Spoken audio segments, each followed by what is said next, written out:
All right, here we are with Loretta's. Man, we got 2 more rounds left. 25 points per moto, 50 up for grabs. So I got to come out here and try and get as many as I can and see where the cards fall. You know, for me, second place in points. So I got to do everything I can today. And you know, just being those 2 weeks off from Redbud to here, I just went, just kept working and going back to the drawing board on what things I lacked at Redbud and also what I could get better at and. In general, and my starts were pretty key, but I just need to be a little bit better to get out front. And so I worked on those a lot, and also just getting ready for that heat training. And there's a lot of different things I did there, and just wearing extra clothing, and just trying to prepare for that. And it's gonna be a hot one today, so we're gonna try and do everything we can to get out of here with max points and see if we can pull the championship off for ourselves. It's going to be a tough one. It's 90 degrees today, probably 100% humidity. Track's rough as could be. We got a ton of rain earlier this week, and it's going to be brutal. But, my goal for today is to obviously lock up the championship. I don't need to win. If Chad is winning, I can go 3-3. So my strategy today would be just go out there, get a good start up front, and basically finish up front with him in my sights so I can not lose points and come home with the championship. That's the main goal today. Today's the battle, not the war, so we need to win the war, and we're on the right track. Just got to have 2 solid motos, no mistakes, and I think we can do it. We got a good team, got a good bike, and I'm healthy and I'm ready to roll.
Here we are, the finale, Loretta Lynn's, and somehow this is most shocking. We came out with the championship my 6th championship, and I still don't believe it. It's just, man, coming off the race at Redbud a couple weeks ago, and I was just so upset with my result, and I felt like I had one in me to really tighten this championship up and try to win it outright. And man, I just put in some serious work the last 2.5 weeks, and we got it done somehow, man.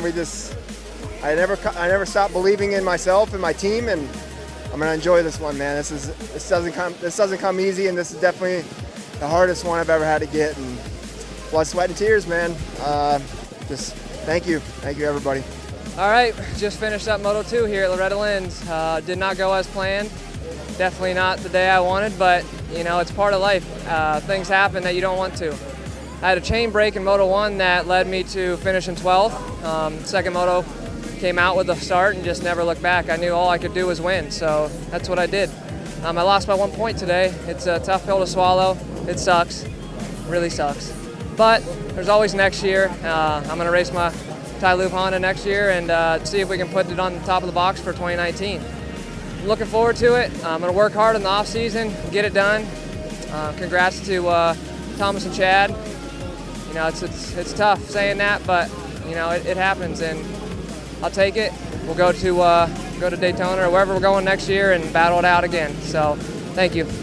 Wrapped up third in the championship, but man, these last 5 rounds have been amazing to me. We finally got to these rough tracks, and I really think I strive when it gets hot into the deep of summer and these rough tracks come in, and it just, man, I dig it. It just, you can't beat that feeling of just pushing through and pushing the body and working hard. And I think there's a few weaker tracks for mine at the beginning that are a little smoother, and we came on strong at the end. And me and Jeffrey battled it out this year in points and in several motos, and I got to battle with Chad and Joel here at the last few motos, and man, it's been a blast. I'm hoping to carry this moto into next year and keep pushing. But we have one more race this year. We got to go over to Denmark, and we got to bring gold home again. Last year I was honored to be a part of that team, and this year I'm even more honored to run the #1 plate. We get to run 1, 2, 3, and we get them red backgrounds when we show up over there. So we're gonna have a big target on our back. But it's I think the team's ready with me, Chad, and Jeffrey. We're going over there and expecting nothing less than wins.